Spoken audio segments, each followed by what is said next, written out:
So నాకు చాలా changes వచ్చాయి నా లైఫ్లో చెప్పాలంటే. ఈ జస్ట్ ఈ లైన్ కనిపించిన వల్ల నాకు చాలా హ్యాపీగా ఉంది. ఇంతకుముందు నాకు అంత వచ్చేది కాదు, ఎందుకంటే అంత హెయిర్ లాస్ ఉండేది కాబట్టి.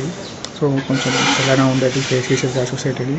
సో ఇప్పుడు ధైర్యంగా ఫేస్ చేయగలుగుతున్నాను. బికాస్ ఐ మీన్ ఉండేది నార్మల్గా ఉండకపోవచ్చు, చాలామందికి ఫేస్ చేస్తే చాలా మంది చేయాలి, కానీ కొంతమందికి ఉంటుంది కదా. సో ఈ ఏజ్లోని ఎలా ఉంటుందో ఏంటో అని చెప్పి. సో నాకైతే కొంచెం నార్మల్గా ఉండేది, బట్ ఎప్పుడు క్యాబ్ పెట్టుకుని వెళ్ళేవాడిని.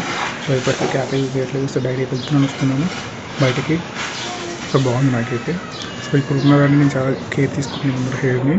సో చాలా బాగా చూసుకుంటున్నాను అన్నమాట. సో చూస్తూనే చాలానే పెరిగింది. సో లాస్ అవుతూ ఉంది ఇంకా హెయిర్. నేను రోజు డైలీ షాంపూ పెడుతూనే ఉన్నాను. సో మెడిసిన్ యూజ్ చేస్తున్నాను వాళ్ళు చెప్పింది.